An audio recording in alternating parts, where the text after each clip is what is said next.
think that Christians, whenever Christians lack intentionality about child rearing, that is pretty close to the death of the church, because that means that the Christians who are most vulnerable in terms of worldview and being inculcated with either Christian presuppositions about reality, for instance, God is creator versus a non-Christian presupposition, which would be God is not creator. We're never going to mention him when we talk about where the world came from.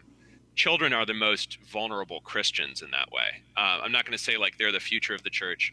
They are the church right now, and they are the most vulnerable part of the church in terms of worldview. So if Christians lack intentionality about how they are educating their children, they have given up the game. There's no question in my mind about that. If you give up on educating your children as Christians, you have given up Christianity, because you're saying, I really don't care what happens in 25 years when these people are actually in charge of running the church.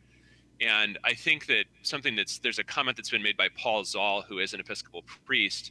He's talked about the number of funerals he's done, and I can attest this from my time in the Episcopal Church. The funeral is for the Episcopalian grandmother.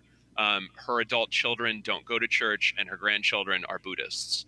When you are not opposing the worldview that the world is providing in your culture, you are not waging the good fight of faith against the enemies of Christ. You're not taking every thought captive in obedience to Christ.